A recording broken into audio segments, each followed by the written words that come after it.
This podcast is brought to you by Carvana. Car shopping shouldn't feel like preparing for a marathon of paperwork. That's why Carvana makes buying and financing your car easy. From start to finish, search thousands of vehicles with great prices. All online, all on your time. And when you're ready, your new car shows up right at your door. It doesn't get better than that. Buy your car the easy way. On Carvana. Delivery fees may apply.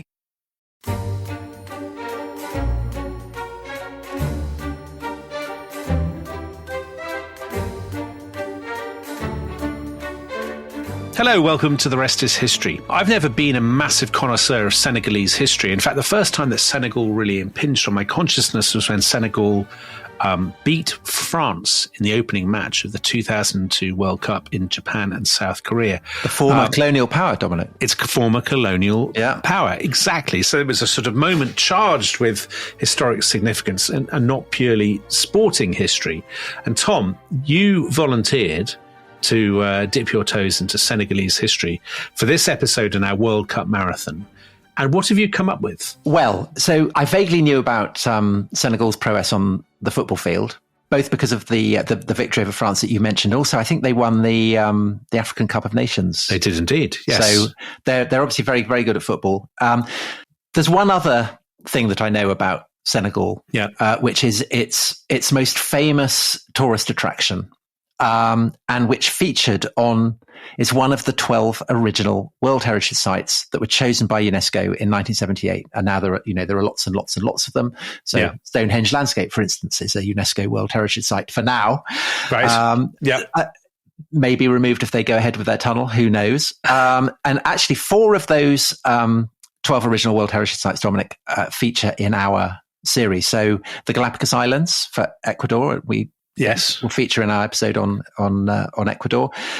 2 in our Polish episodes of the massive salt mine that goes for hundreds of miles, central Krakow, and Senegal's most visited tourist attraction, which is on the Isle of Gorée. Okay. And you may be wondering, well, have you heard of Gorée? I haven't, Tom. I'm looking forward to you educating me about it. Well, I won't educate you. I will let the UNESCO website educate you. So this is how they describe Gorée. The island of Gorée lies off the coast of Senegal, opposite Dakar. From the 15th to the 19th century, it was the largest slave trading centre on the African coast, ruled in succession by the Portuguese, Dutch, English, and French. Its architecture is characterized by the contrast between the grim slave quarters and the elegant houses of the slave traders. Today, it continues to serve as a reminder of human exploitation and as a sanctuary for reconciliation.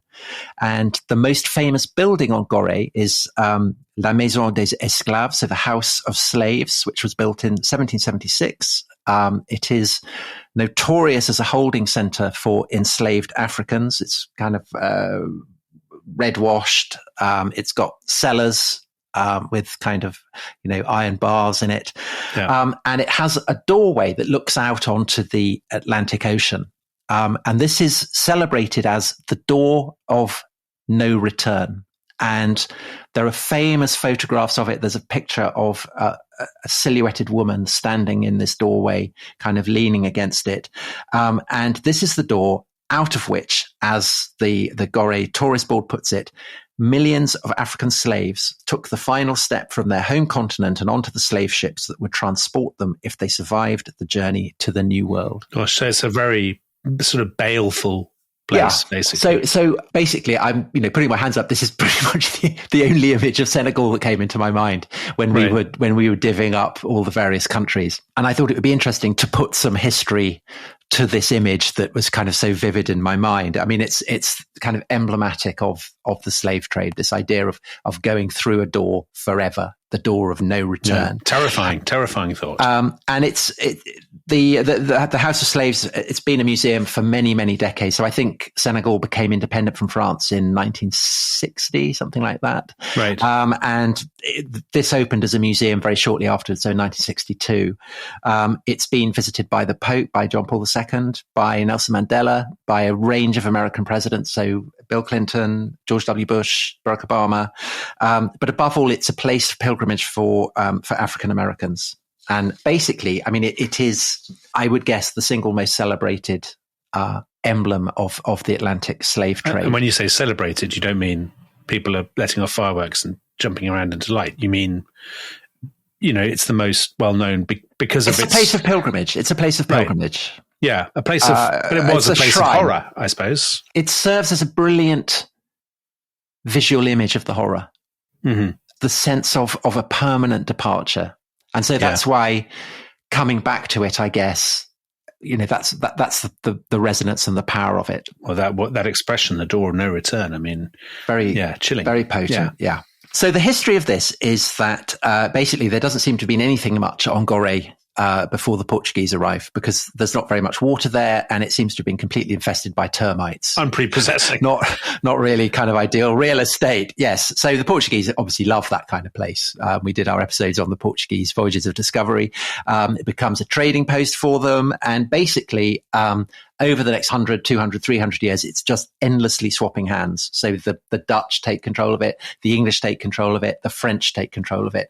And by the 18th century, the French are the kind of, basically the French are putting down roots there, periodically obedient to the rhythms of France's wars with Britain. The British might come in and take over, but only for kind of a few years at a time. It's basically become French. And 1783, the French established their rule there for good. And in various forms, they will rule over Gorée and the hinterland of Senegal, until 1960, right, and independence.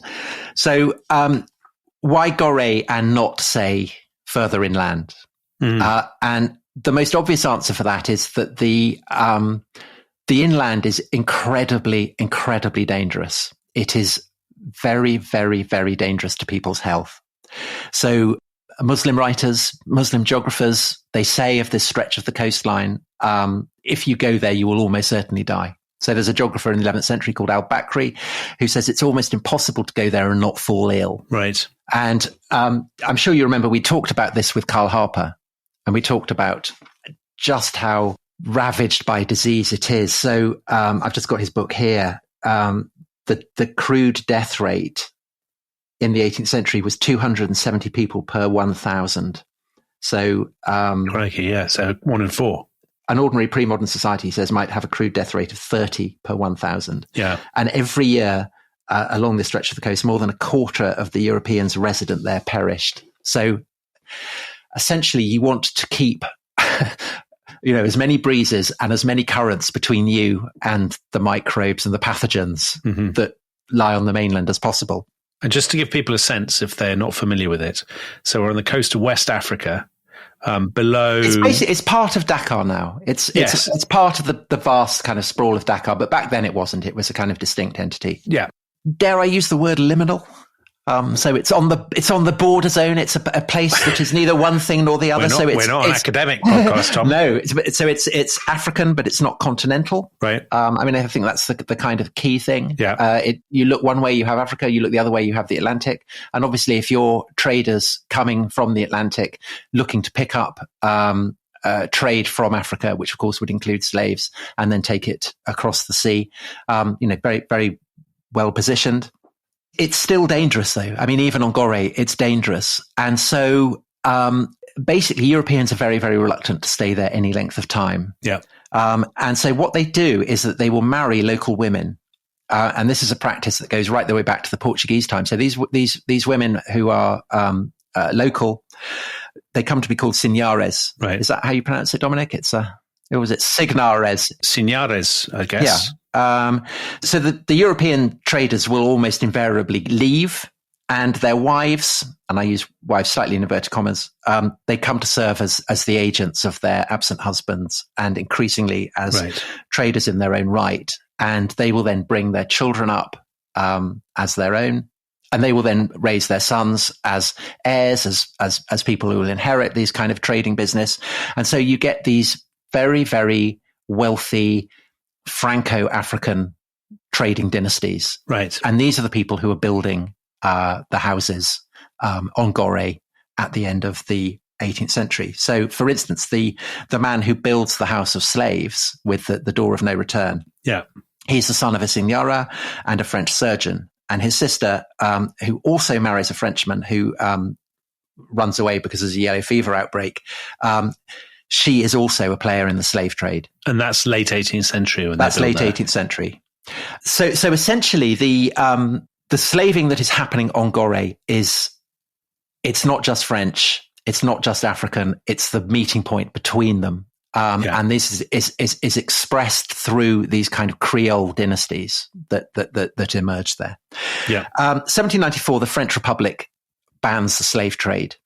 Napoleon, in due course, will re-legitimize it, but it does not resume from Gorée. So 1794 is the terminus for the slave trade, and so the Franco-African trading dynasties move into the peanut trade. Dominic, peanut trade, like Jimmy Carter, yes. Very like Jimmy Carter. And, with the kind of growing industrialization, growing size of ships, the harbor facilities on Gorée are inadequate. And so they move to the mainland. And the result of that is that the architecture of 18th century Gorée survives. Right. So we always see this. It's trading cities that get left behind, that kind of have the historic architecture, because if they don't, they get demolished and replaced and so on. And so it serves as a kind of very atmospheric reminder of the world of the slave trade just before its abolition. Yeah. Which means that in 1960, when Senegal becomes independent, Gorée is there as an emblem of the slave trade, but a very picturesque emblem of the slave trade, with beautiful kind of buildings, narrow winding roads, no real development. And so it has historical interest and it is picturesque. So it's a sort of a far more horrific equivalent of formerly industrial kind of villages in Britain, let's say, which were left behind by economic change. Well, yeah. And then preserved and untouched, I suppose. Well, like Venice, say. Right. Yes. So Venice is a great trading city, but its decline begins in the 18th century, so that when it loses its independence at the end of the 18th century, it's preserved. Yeah. So I think this is kind of rather similar. Although this has a kind of moral charge, right? Because of the trade. It is. And it comes to possess this particular charge because of the guy who he becomes the curator of the House of Slaves, a man called Boubacar Joseph Ndiaye. And I hope I pronounced that right. I may not have done. It's Ndiaye. And he is a genius at promoting it. And he is the guy who pushed the idea that 1 million slaves have left through the door of no return, that 20 million have been exported from Gorée over the 400-year period of the slave trade from there. So 20 million from Gorée alone. Crikey. That's very much what this museum is saying. Yeah. So it's up there on the billboards. And so from the 70s onwards, so it's there in the 60s, but it's in the 70s that it really takes off as a kind of major tourist attraction. So this is when it gets put on the register of UNESCO World Heritage Sites, one of the first 12 sites anywhere in the world to be put on it. Yeah. And its focus for tourists is reflective of events in America, where you've had the civil rights movement. Yeah. And so you have a growingly prosperous African-American middle class who want to commemorate how it was that they came to America. Yeah. And there are no real memorials to the slave trade in the United States itself. So there are memorials to slavery, but not to the trade, I suppose. So there are plantations, but there aren't. But you wouldn't go to a plantation, would you? I mean, it would be... No. There's no kind of emotional focus for the sense of grief and pain and suffering. And so this door, the door of no return, the house of slaves on this kind of exquisitely beautiful but menacing island is kind of perfect. There are other sites as well, but they tend to be in places that are either very politically unstable at the time, like Ghana. Yeah. So in the 60s, there's it's unstable, or economically unstable, so like Tanzania or Guinea. So Senegal is relatively stable, relatively prosperous.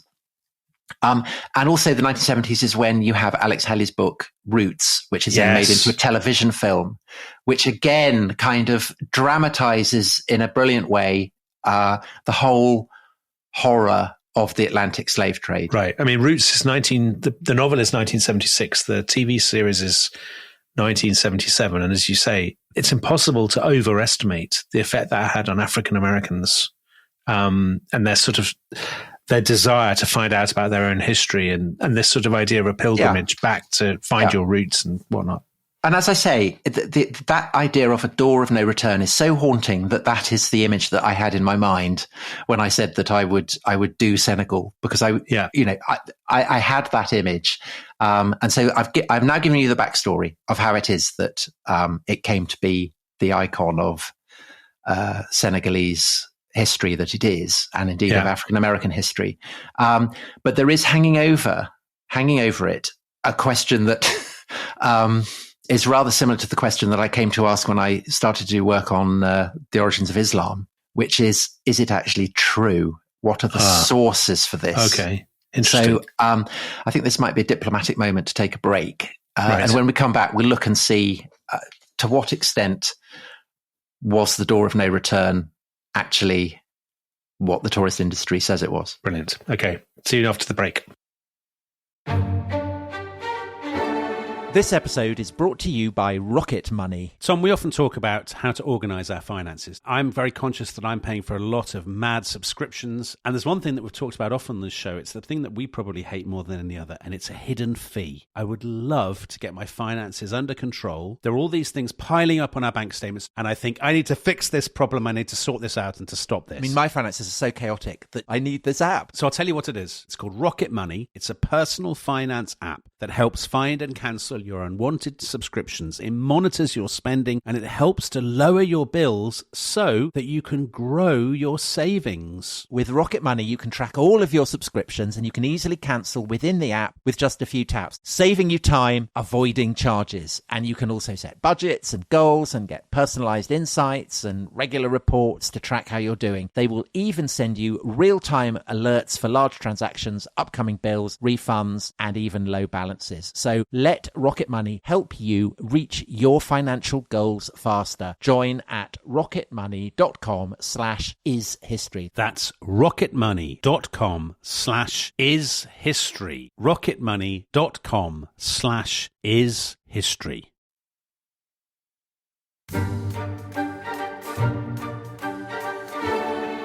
Welcome back to The Rest is History. We're talking about the House of Slaves on the island of Gorée in Senegal. And Tom, in the first half, you painted this very evocative picture of the island, of the House of Slaves and the sort of the lanes and streets around it, and of this particular place, this incredibly haunting place, the door of no return, through which, how many people was it again? I mean, it was something like a million people. Is the claim. 1 million slaves passed, never to return, on their journey to the New World. The problem is that there is no documentary evidence for this claim at all. Right. Okay. And there's also no documentary evidence for the claim that 20 million slaves were exported from Gorée itself. Because that's a colossal, I mean, that was an eye-watering claim. So one of the things that is happening in the study of the Atlantic slave trade is that over the course of the 60s and 70s, at exactly the same time as Gorée is being kind of hyped up, you get scholars in US history departments who are conducting systematic research into the Atlantic slave trade. Yeah. And what this research indicates is that most of the slaves who are being taken from Senegal are departing from depots at the mouths of the Senegal and Gamba rivers, which lie north and south of Gorée. So not from the House of Slaves at all? No, and the House of Slaves itself, it seems, was never used as a warehouse for slaves. So the cellars in the basement, where you go down there and the guys will say this is where slaves were kept before they were transported. Yeah. They may have been used to house slaves, but if so, they were domestic slaves. They were slaves that were owned by the merchants who. So they were slaves who weren't going anywhere. They were working for the. They're not going to. Yeah, exactly. And the door of no return was absolutely not an exit point because apparently below it there are rocks. And so it would be dangerous for boats to dock there. So were slaves being transported from the island of Gorée at all? Yeah, the estimate is it's about 500 per annum. Okay, so I mean a number, but nowhere near the number that would justify 20 million or whatever. Exactly so. Now, the guy who becomes particularly associated with this with this research is probably the most eminent historian of the Atlantic slave trade of his generation, a man called Philip D. Curtin, who is the professor of history at Johns Hopkins. His book, The Atlantic Slave Trade, a Census, came out in 1969, and it was kind of absolutely groundbreaking. Yeah. And he's very, very upfront in condemning the claims that are made for Gorée. He says the whole story is phony. He calls the House of Slaves a hoax. He calls it a scam. And obviously, this does not go down well with the Senegalese tourist authority. No. And it doesn't go down well, firstly, because, it's not what you want to hear, have your prime tourist attraction condemned as a hoax. But it's also because Philip Curtin is white and American. Yeah. And so there's very much a feeling that, is it entirely diplomatic for white Americans to undermine, to be lecturing and to kind of be basically saying that the research is shoddy? And so there is a huge controversy that rages through the 90s, actually often conducted in the pages of Le Monde in France, rather than in America. But basically, I would say now that Curtin's case seems to be pretty generally accepted. As I say, I knew nothing about this apart from the image of the door of no return. Yeah. Just kind of reading around it. So I've been reading around it the past week or so. It's pretty much the consensus among Western scholars. So there's a professor at Chicago called Ralph Austin, and he says there are literally no historians who believe the slave house is what they're claiming it to be, or that believes Gorée was statistically significant in terms of the slave trade. There's in Senegal, there's a very distinguished historian, Abdoulaye Camara, again, I hope I've pronounced that right, who says that he is a historian. I'm not allowed to be sentimental. So, right. So he says the House of Slaves offers a strong, powerful, sentimental history, but I'm a historian. I'm not allowed to be sentimental. Yeah. And it's also percolated down to the tourist guide. So the Lonely Planet Guide to West Africa. Goré's fabricated history boils down to an emotional manipulation by government officials and tour companies of people who come here as part of a genuine search for cultural roots. Crikey, that's pretty strong. Yeah, it is strong. It is strong. And so, I think this kind of raises, obviously, all kinds of interesting and sensitive questions. Yeah. So the first obvious question is, which I am not qualified to answer because I'm not an African American, but does it matter if the history is exaggerated? So I found a number of quotations from African Americans who basically say, so there's in Time in 2004, it ran a story on this whole thing, and it quotes a school teacher from Washington, D.C., who says, "There's an unusual human need to have a sacred place. This is ours," even knowing what she knew. Even knowing that it's exaggerated, yeah. Camara says that the door is a symbol and that the history and memory needs to have a strong symbol. And Dion Brand, who's a Canadian poet and a novelist, she, I think, writes really, really fascinatingly that the door exists as an absence, a thing, in fact, which we do not know about, a place we do not know. So in other words, the very fact that it's not what it says it is what gives it its power, because it points to everything that has been lost. It points to the way that people have been uprooted, that entire stories have been forgotten, that entire history has been erased. And it's a kind of absence center, if you want to put it like that. So listening to that, Dion Brand, that seems to me a very convoluted way of trying to justify the fact that the place you're visiting is not the place you think it is. But on the other hand, I suppose the counter argument would be we in Britain have loads of historical sites that are bogus, bogus, fabricated, that we attribute with all kinds of meaning that's really not necessarily justified. I mean, I can't think of them. I can't pluck them off the shelf. But I think actually the parallel isn't really with tourist sites; it's with pilgrimage sites. And, right. Yeah. You can, we've done the Kaaba, and in that we talked about the tomb of Christ, or you think about tombs of saints or whatever. You were saying about Jerusalem, Tom, that you go to Jerusalem and people say, well, this is Calvary, this is this. And actually it's custom and tradition that tells you it's this, rather than rigorous. And the emotional investment. Right. Because a place that comes to have the emotional investment of its visitors does, I think, come to take on a, dare I say, sacral quality. No, absolutely, you're right. You're right. Yeah.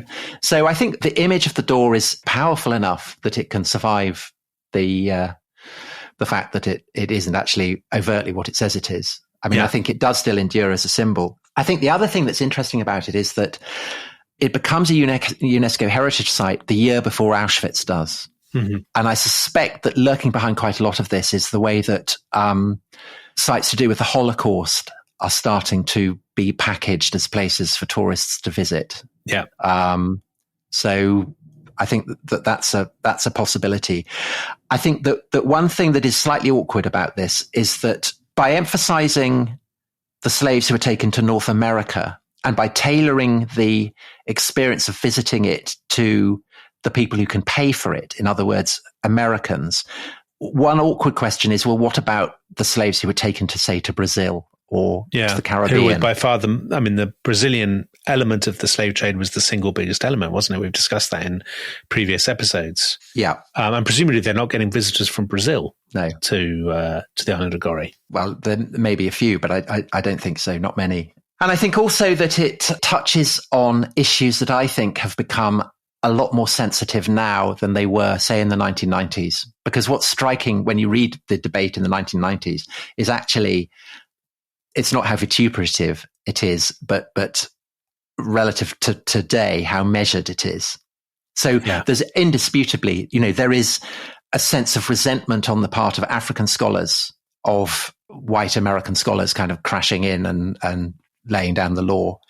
And I think there is also, there's a sense in academic departments in America that it is usually white historians who are kind of undermining these narratives. It tends to be white historians. But, sorry, Tom, I was just going to jump in and say there's been a colossal furore in the United States about this very issue with regard to a different site. Yeah. So this is Elmina Castle in Ghana, I think. Yeah. So this is exactly what I thought about when I started reading this. And I was reading about, what happened in the 1990s and thinking, actually, it seems to have passed off quite quietly, because, as you say, there's been this scandal kind of explosion of debate and fury around exactly this issue this summer. Yeah. So the president of the American Historical Association, who was a man called James Sweet, a very distinguished historian, I think, he wrote an article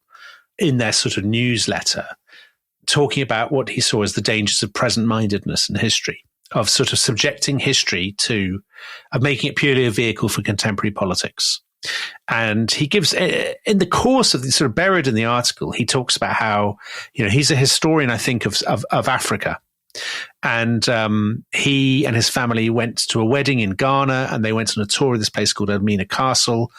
And he comments in the article, he says, the weird thing about this place is that it's become, he describes it as, you talked about pilgrimages, Tom. He describes it as an African-American shrine. It's become more of an African-American shrine than a Ghanaian archaeological or historical site. And then he goes on to say, he's really troubled by this because he says less than 1% of the Africans who went through Elmina went to North America. The vast majority went to Brazil or the Caribbean. But their stories are kind of erased, and it's been turned into, he doesn't make this explicitly, but he basically is saying it's been turned into a kind of Disneyfied tourist attraction for relatively affluent African Americans. Well, also that it's been retrofitted. Yeah. That the history's been retrofitted. Exactly. And the slaves taken to Brazil have been erased, basically. Now, the difference between the 1990s is he wrote this, and it's actually a very sober kind of piece. There was a massive furore, and he did that thing which we've talked about a few times on The Rest is History. He did this sort of post-cultural revolution groveling apology. And he said, I'm deeply sorry. I've let everybody down. I should never have pointed this out. I've alienated my colleagues. I've done this, that, and the other. And it's actually, without us taking sides on this at all, because we're not specialists, it's a very good example of how embittered this whole, and how incredibly difficult this whole conversation has become. Yes. And I think also it lends weight to the idea that this is fundamentally about, it's a place of almost religious pilgrimage. And the issues are basically kind of, verging on the theological. I think that as the overt hold of kind of Christian doctrines that was so important to the civil rights movement have kind of faded from a progressive wing of American politics. In a way, history has come to replace the Bible. It's come to replace the theological dimensions. To question received understandings of history has become akin to questioning devoutly held beliefs about religion and God. Yeah. And, just as questioning the validity of a religious place of pilgrimage is incredibly sensitive, so likewise, it's evident that to question this is similarly, it upsets people very much. Because there are two arguments, wouldn't there? One would be to say, you white Americans, or indeed Britons. Or indeed white British podcasters. Right. I was about to say exactly that. White British podcasters or white American historians, doesn't matter which, have no business, this is yet more colonialism. Or something, some people would say, sort of some kind of intellectual colonialism. And the other counter argument, I suppose, would be, well, in a way, the literal truth, whether or not millions of slaves passed through, is less important than the metaphorical truth.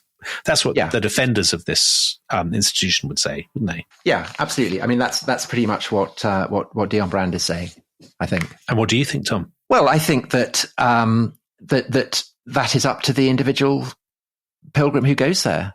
I mean, I entirely see that if you're an African American who wants some sense of contact with your ancestor and all the suffering and horror that was inflicted on those ancestors, and this door, this building, this island has come to be a focus for that, I don't think that the kind of statistical evidence for it actually matters one way or the other. I think it's perfectly possible, and I speak with some experience of this, to go to a place where you know that the history may be dubious, but because it's become endowed with particular understanding by generations of people who've gone there before you, the power of it is, you can feel the power very intensely. Mm-hmm. But I think the difficulty is, that's a legitimate response. But I do also think that, a world of historical inquiry in which it is basically forbidden to ask questions about pretty basic historical facts is a troubled one, I think. Yeah, I think that's absolutely right. That's exactly what I would say. So if I go to the Imperial War Museum and I look at the little ship they have there, the Tamsin, the smallest of the little ships that carried people back from Dunkirk, which obviously stirs great feelings of patriotic excitement and all right-thinking Britons. You can go there and feel moved by it, while simultaneously knowing that most soldiers were not rescued by little ships, and that had that little ship never gone, the course of the war would be no different. And actually, it's perfectly reasonable to have both those things in your head at once. That on the one hand, you're very moved by this little metaphor, but on the other hand, as a scholar, that in inverted commas, the real history is very different. And I think the problem with this is if one crowds out the other. Well, I don't think that a myth isn't a dirty word, I don't think. No, agreed. And myths are deserving objects of historical study. And the way that they grow and the hold that they have. Yeah. It's not for historians to patrol them and mock them and poo-poo them and say that they're not valid, because they are. But likewise, I don't think that you can, and I kind of had experience of this writing about religion. Yeah. In a way, you have to acknowledge the power and the potency of religious myths, of religious teachings, or whatever, while simultaneously adopting a kind of skeptical attitude where there is room for skepticism. I also think you can't have a world in which James W. Sweet, or whatever his name is, or Philip Curtin, that they feel they can't talk about this by virtue of their whiteness. Well, I think the thing that's interesting is that Curtin obviously never felt that, whereas Sweet obviously does.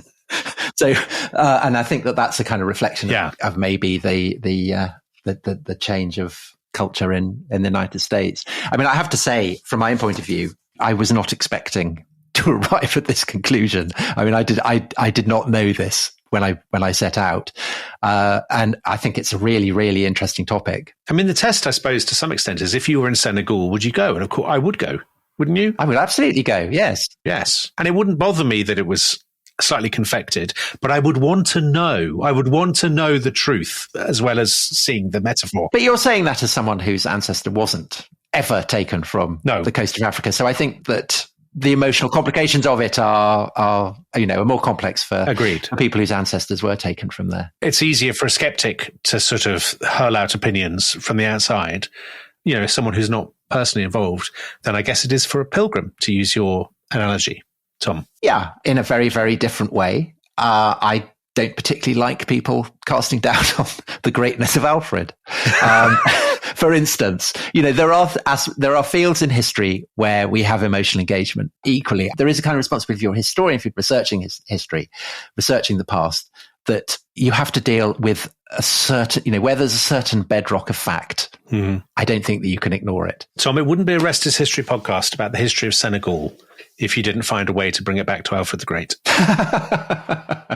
And you have. Yeah. So, it's an absolutely fascinating story because it raises interesting questions, not just about, in a weird way, this is not a story. It started out as a story about Senegal in, the early modern period going up to the 18th century and then newly independent Senegal. But it's actually ended up being a podcast about the racial politics of America and about the nature of history and myth. So like all great Rest is History podcasts, we've been on a journey, Tom. We have. Haven't we? We've been on a journey and we'll be going on another journey tomorrow, excitingly. So we'll see you then. We will see you then. Bye-bye. Bye-bye.